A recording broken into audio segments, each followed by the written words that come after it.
비행기의 제트 엔진의 핵심 구성 요소를 보겠습니다.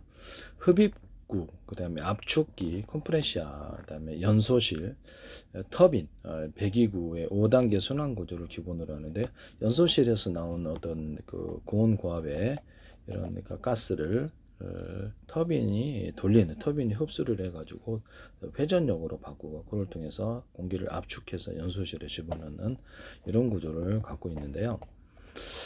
흡입구, 엔진 전방에서 외부 공기를 유입시킨다. 소용도를 줄이고 직선 흐름을 형성한 엔진 효율을 높인다. 저는 이렇게 이거 말고 공기 탱크 방식으로 그냥 모터를 이렇게 이번 드론 같은 데 사용할 수 있거나 다른 데도 사용할 수 있는데, 모터를 여러 개 동원해 가지고 이렇게 흡입을 하고요, 전기를. 그래서 공기 탱크를 방식으로 해서 터빈 블레이드가 무거우니까 없애버리고 공기 탱크를 해서 그걸 압축을 해가지고 연소실 집어넣자. 또는 이 공기 탱크에서 저 공기 탱크로 갈 수도 있다. 여러 개로 해가지고 이 부분을 말씀을 드렸었는데, 여러 군데에서 여러 각도에서 빨아들이면 공기가 제법 압축이 많이 된다라고 말씀을 드렸는데, 전자석 같은데 전자석 같은데 뭐 이렇게 뭡니까 이게 전자석도 되지만 자철석에 인비소지드 흑연 탄소 붕석가를 넣어주고 1차코, 2차코를 감고 있는데 3차코, 4차코 감아도 돼요. 이 방식으로 해가지고 전기 생산 구조로 많이 가서 작게 만들어서 저기다가 뭐 전기를 생산 구조로 갖추고 있는데요. 자철석으로 이렇게 판을 만들어서 교류 전기 걸어서 자철석 분말들을 쭉 넣어주고 전기 이렇게 수업 50개짜리 100개짜리 넣어 전기 생산 구조로도 갈 수 있어요. 다양한 방법으로 가능하다라는 것을 말씀을 드립니다. 아니면 뭐 흑연 배터리 하나로도 될 수 있다 그랬죠. 흑연 응극제 하나로도 여러 겹, 수십 겹, 수백 겹 들어가고 홈을 좀 파줘서 표면적을 넓히고, 대중석, 인비소질, 석연, 탄소, 붕석가루, 자철석에 들어가는 보다 안 들어간 버전, 리튬 뭐 이런 것들이 들어가거나, 또는 리튬 이온이 들어가거나, 여기서 하나의 금속이 날 것 같은데 구리다 그러면 구리를 대중석, 인비소질, 석연, 탄소, 붕석가루를 넣어주거나 이런 걸 섞어줘서 이것을 전기를 충전 구조로 만든다. 또는 전기를 생산할 수 있다라고 말씀. 자철석이 있는 버전, 없는 버전. 자철석이 있으면 전기장이 자기장을 건드려서 움직이는 전기장이 자기장을 건드려서 생산 구조로 갈 수 있습니다. 여기는 양을 많이 주고 양을 좀 많이 주고 전기차를 만들어서 움직이는 전기장을 만들고, 그 안에 자철석이나 연고자석 분말들을 넣어준다는 거죠. 이걸로 해가지고도 전기를 생산함으로 자철석 별다른 문제 없이 이걸 가동할 수 있다. 터빈 블레이드가 없어지는 방식이 되는데요. 비행체다가 앞뒤 위아래 좌우로 해가지고 연소실을 둬서 이렇게 지금의 전투기는 이렇게 선의 방식이지만 미사일을 얼마나 샥 피하고 이렇게 샥 피하고 이런 식으로 한다는 거죠. 뭐 잠수정이다 그러면 이렇게 프로펠러 방식도 되고, 이렇게 어뢰 같은 거 샥 이렇게 이런 식으로 피한다는 거죠. 이게 더 낫다. 그 다음에 이 비행체 같은 데서는 연막탄 우리 퍼뜨리잖아요. 이거를 퍼뜨리는 것처럼 수증기와 이렇게 연막처럼 해가지고 색깔에 있는 거를 밤에 보면 그 안에 여기서 수증기를 내뿜어 갖고 어느 정도 좀 이렇게 가둬주는, 그것을 다시 흡입을 할 수도 있어요. 다시 흡입해서 일정 부분은 비행체의 모습을 감추는 고유로도 할 수 있다라고 말씀을 드렸는데요. 연막탄 터뜨리는 것처럼 연막탄을 내뿜었다 다시 이렇게 빨아들였다 이렇게 회전 구조를 만들어주면 이렇게 모습을 감출 수가 있어요. 네. 일단은 흡입구, 엔진 전방에서 외부 공기를 유입시키고 소용돌이를 줄이고 직선 흐름을 형성하여 엔진 효율을 높인다. 압축기, 회전 블레이드와 고정 블레이드를 이용하여서 공기 밀도를 압축하여 연소실로 보낸다. 카브레타에다가 압축기에 다시면 제 기술입니다. 자동차가 됐든 어디든 공기 밀도를 압축하여 훨씬 더 연료가 이렇게 연소가 완전 연소에 가깝게 되는데, 그 다음에 휘발유나 이렇게 주유소 팔 때부터 휘발유나 뭐 경유나 이런 석유 같은데, 또는 바이오 디젤, 바이오 엔진 이렇게 연료라든지 이런 데도 석탄가스 이런 데다가도 수소산소를 좀 넣어주거나 산소를 어떻게 넣어주거나 공기를 빨아들여서 공기로 섞어주는 이런 구조를 쓰거나, 이것을 그래서 비행체 엔진, 예를 들어 배 엔진 같은 데서도 이것을 연료와 공기를 섞어주는 이런 구조에 대해서 말씀을 드렸는데, 수소산소도 섞을 수 있어요. 이런 부분을 하시면 수소 탱크나 산소 탱크 갖고 다니면서 그래서 공기와 연료를 섞어준 다음에 그것을 이렇게 태워주는 구조를 제가 말씀을 드렸는데, 온도를 높여줄 수도 있다고 제가 말씀을 드렸어요. 하시면 저기서 해야 되겠다. 뭐 석유 같은 정제할 때도 공기를 섞어주거나 그래서 온도를 높여준다. 수소산소나 아니면 이산화탄소가 더 넣을 수 있는데 상중하로 넣어가지고 이것을 이렇게 여러 군데 넣어가지고 이렇게 그렇게 해가지고 하면 훨씬 더 좋다. 네네 그렇게 석유 끓여서 생산한다는 거죠. 그래서 석유 정제 방식으로 들어갈 수 있다라고 말씀을 드렸는데 콜라 같은거나 이런 할 때도 상중하로 이렇게 이걸 아까 하시는 것처럼 상중하로 넣어주고 여러 군데 이렇게 상중하로 넣는 애들 넣어가지고 탄산을 갖다 넣어줘요. 그 다음에 냉각시켜서 안정화시키고 다시 2차, 3차를 넣어. 탄산이 엄청 많이 함유되는 기술 구조가 되는데 콜라에서 하든 음료수에서 하든 어떤 맥주에서 하든 어디에서든 하시면 안 되겠습니다. 이것은 제 기술입니다. 흡입구는 외부에서 공기를 유입시켜서 소용돌을 이렇게 직선 흐름 양상 엔진으로 높이고 압축기, 회전 블레이드와 고정 블레이드를 이용해서 공기 밀도를 압축하여서 연소실로 보낸다. 저온과 고압 단계로는 압력을 극대화한다. 연소실, 압축된 공기에 연료를 분사하여 점화를 하고요.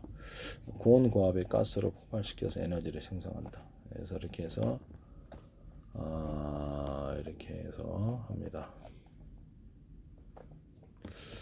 그래서 이렇게 이 연소실에서 노즐을 통해서 뿜어지는 것이 전투기를 움직이게 하는 것이죠. 터빈은 연소실에 나온 고온가스의 팽창력으로 회전을 한다는데 이 회전력을 축을 통해서 앞부분의 압축기를 구동하는 동력. 이건 공기를 집어넣는 부분이 되겠습니다. 터빈 블레이드가 배기구, 터빈을 통과한 가스를 고속으로 분사하여 반작용.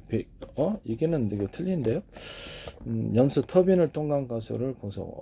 여기는 그렇게 된 게 아니고 블레이드, 회전 블레이드와 고정 블레이드를 통해서 연소실로 보내고 터빈은 연소실에 나온 고온가스의 팽창력으로 회전하고 이 회전력을 축을 통해서 앞부분의 압축기를 구동하는 동력이 된다. 앞부분에 압축기를 구동하는 동력이 된다. 이렇게 나오는데요.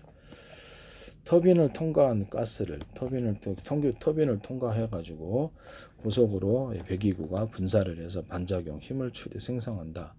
전투기용의 속도를 높이는 애프터 버너가 추가될 수 있다라고 나오는데요. 그래서 압축기 전면에 큰 팬을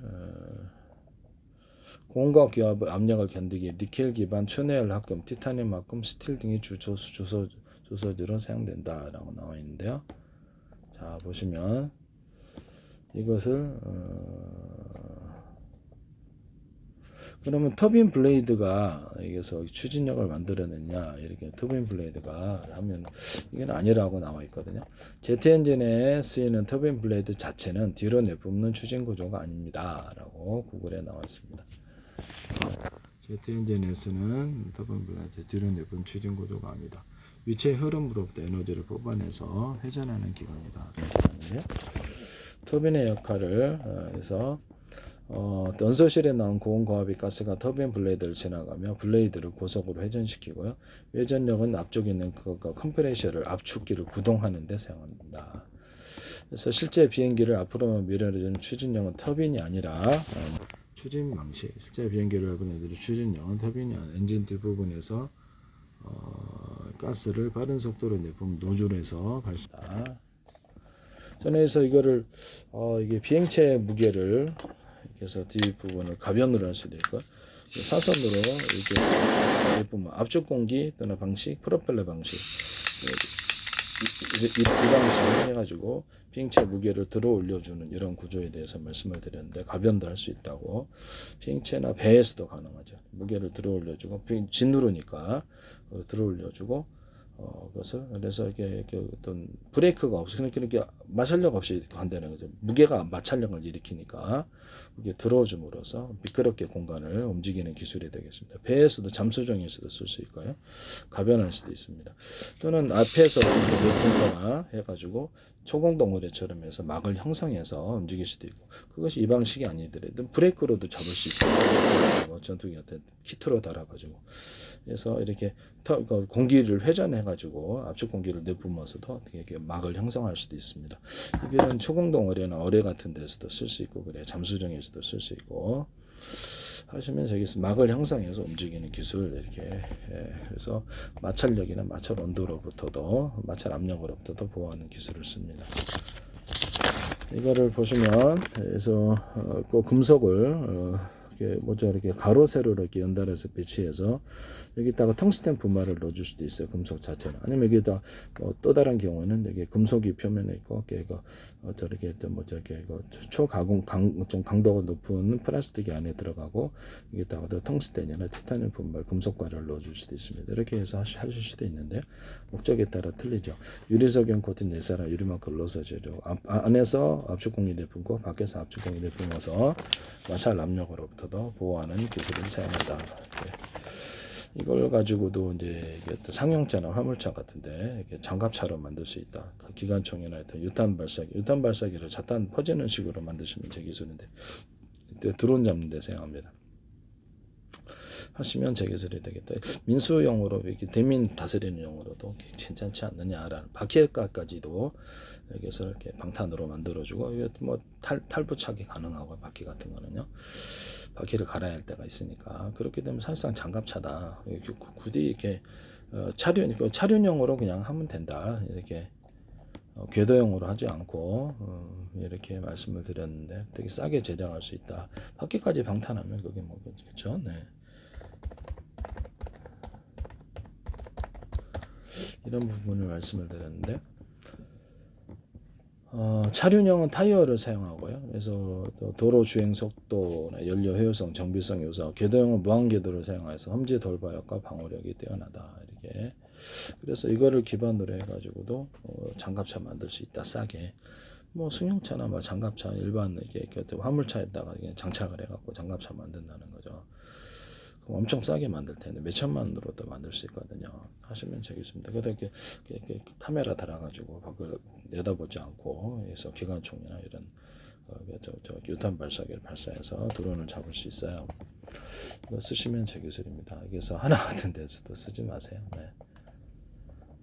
이런 부분을 말씀을 드리고요. 되게 몇 천만 뭐 화물차 같은 거 몇 천만 원밖에 안 하잖아요. 그래서 그렇기 때문에 이게 되게 싸게 만들 수 있다. 이런 부분을 말씀을 드립니다. 이렇게 오토바이 엔진 같은 거로도 할 수 있겠죠. 오토바이 엔진 2개 나가지고 3개 나가지고 이렇게 해서 자동차 만들 수 있다 그러니까 되게 엄청 싸게 만들 수 있죠. 네, 가벼운 장갑차가 되겠습니다. 터빈 블레이드 오토바이 엔진으로 만들면 얼마나 싸겠어요. 자동차나 화물차를 만들 수 있는데 그러죠. 그거를 장갑 달아갖고 움직이면 뭐 2개짜리, 3개짜리, 4개짜리 이렇게 오토바이 엔진 1기통, 2기통, 3기통, 4기통 이래도 되고